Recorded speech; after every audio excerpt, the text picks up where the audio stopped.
Good morning, everyone. It is a beautiful Monday morning, and I'm so excited that you've taken the time to join us for daily devotions through Redeeming Life Fellowship. And today, as we're following along with our reading plan, we're going to be in John chapter 4, verses 1 through 26.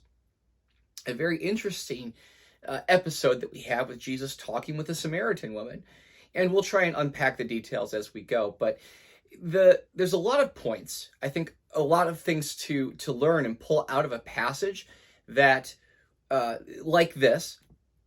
But I think one of the key things that John is showing us through Jesus talking with the Samaritan woman could probably be summed up into one word, and that word is satisfaction. Satisfaction, what we mean by satisfaction is about the things we look to or the things that we depend on to satisfy either our shallow longings, but also oftentimes we satisfy our shallow longings in hopes that they're going to satisfy our deepest longings. And let me maybe use this as an example. I think all of us, it's a human thing to be able to know the feelings of not just hunger, but ravenous hunger.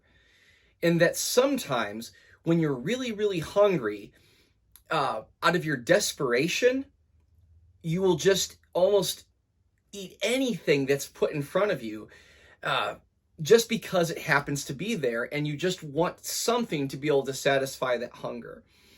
And maybe your tendency is something like mine, is to, that when you're, the more desperate your hunger pangs get, the more that you'll reach for snack foods, chips and cookies and Twinkies, that sort of thing. I don't really care for Twinkies, but that's another matter. And that you can gobble those up and oftentimes just inhale them. And then once you have that first fix and that taste, as is it Ruffles that say you can't have just one? I can't remember whose slogan that was for. But once you have one, and then you want another, and then you want another, then you want another. And we've had that feeling when we're so hungry, and then we fill ourselves up with just junk, stuff that tastes good, and it fills you up, but it doesn't satisfy. That's a very different thing from saying, here's my deepest longings, and I can be full but not be satisfied. That if you want satisfaction, you're not just asking yourself, what can I or how can I fill myself up, but with what am I filling myself up, so that I won't just be full, but that I can actually be satisfied. My deepest needs and hungers are satisfied because I filled myself with the right things. So that when I was super, super hungry, I waited for a good supper, a hearty meal that was full of proteins and nutrients that my body so desperately needs, so that when I have it and it tastes good going down because it was cooked properly and it took some time, it wasn't just a cheap fix, so that I could sit back in my chair, like dads do, and go, that was just a satisfying meal. I love the pleasure of being able to be finished with a satisfying meal, to know that I'm not just full, but I'm satisfied. And truth of the matter is that all of us, we want satisfaction in our lives, not just satisfaction for our appetites, but satisfaction for our souls. Satisfaction to know that our lives have meaning, that they have value, and that our time and our energies are put towards something that's valuable, that's going to last, something that's going to bring us joy and peace and tranquility and meaning within our lives. We all hunger for those types of things. And what's interesting about that is that even for the deepest hungers, we try and satisfy those deepest hungers for things that are just surface level stuff. We try and satisfy our souls with snacks. I believe it was C.S. Lewis who quite tersely said, human history can be summed up in mankind's pursuit of something other than God that will make him happy. And he's never happy, never truly satisfied, until he finds his satisfaction in a God who made him, that because we were made to have fellowship with God, and that only once that fellowship with God becomes real in our lives, then we can actually finally be satisfied and find the proper value and worth in the other things that are legitimate pleasures, that are good gifts for us to enjoy, but they don't satisfy in the same way that God satisfies. And what's interesting about this passage is that Jesus has an encounter with a Samaritan woman. And this encounter, if you can read into the background of what this woman has experienced, what she's done with her life, that her life has been wrecked profoundly, particularly because she was pursuing the wrong things that she thought would satisfy her, and none of them did. And that because as her life was coming to ruin, it's easier to expose how her heart was chasing after things that she thought would satisfy and they don't. And that's exactly where Jesus meets her. And which is hard, because I think a lot of us, we can go on pursuing good things in hopes that they're going to satisfy our souls, and they don't. And our lives don't come to immediate ruin, and we just hope that the next big hit, the next big thing, the next big event, the next big relationship is the one thing that's going to satisfy our souls. And it never does.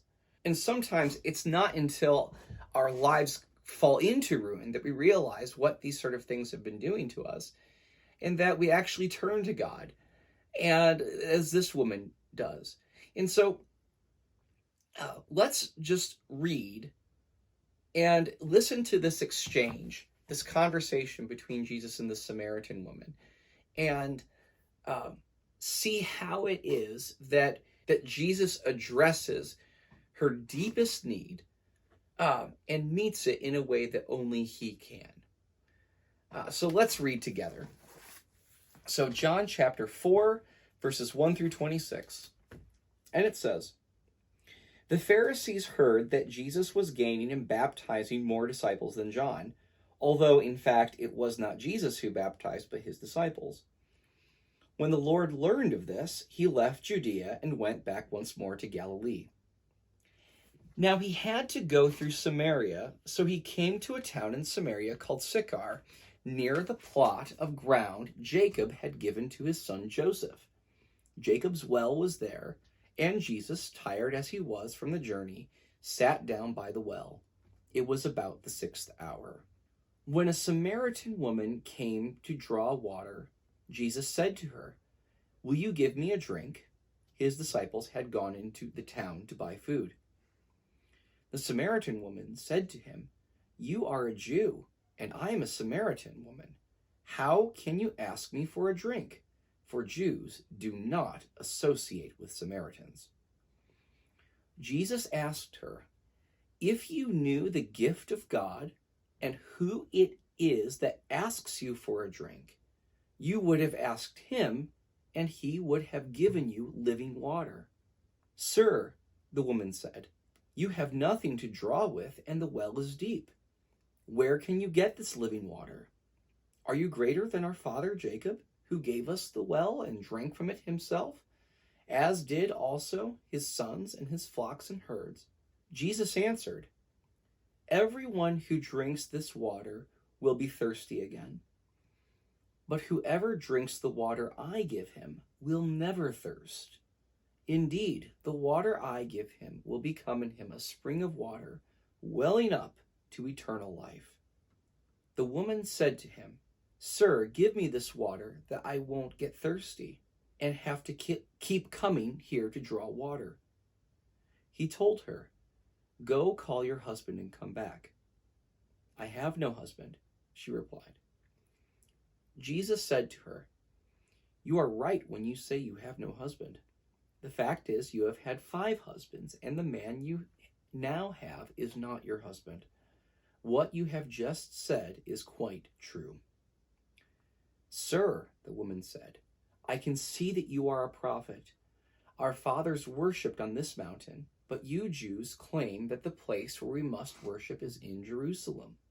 Jesus declared, "Believe me, woman, a time is coming when you will worship the Father neither on this mountain nor in Jerusalem.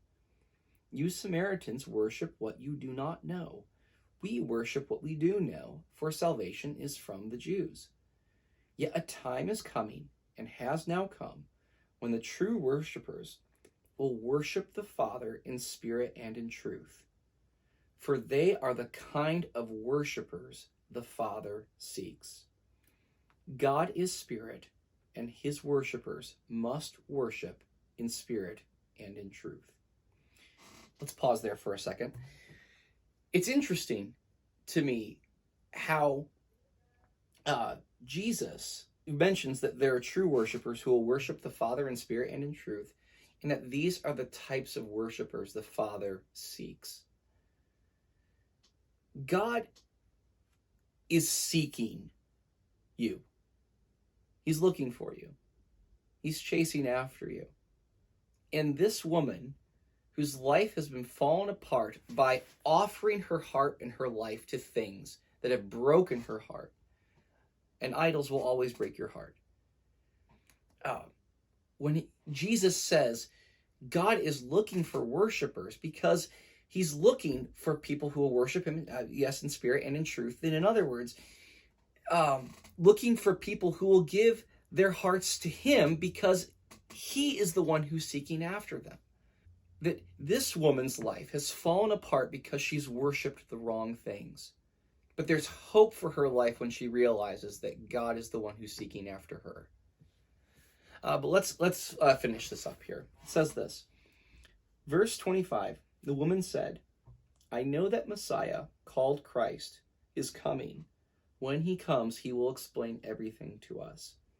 Then Jesus declared, "I who speak to you am he." So it's encouraging to me to know that even this woman whose life is dissatisfied and broken through dissatisfaction because her life has been torn apart by disordered loves, that God, even as he's pursuing her, gives her hope so that she can not just merely be restored, but be restored and experience the kind of soul satisfaction that she's been longing for her entire life. And God calls us, even as he is calling the Samaritan woman, to not waste our lives on things that don't satisfy, but to worship God, that is to love him wholeheartedly, to love him above all things, is the only thing that is going to satisfy in the way that our hearts are designed to be satisfied, because none of this matters. There's no satisfaction apart from worshiping and loving the living God, because we were made for living relationship and fellowship with him.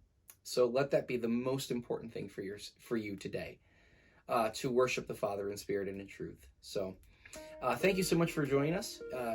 If you haven't, subscribed to the YouTube channel or check out our podcasts. Look for opportunities that you can help support this mission here in Whitley County. And I pray that each and every one of us would learn to grow in our relationship with God as we find our soul's satisfaction in him and him alone. So God bless you. Take care.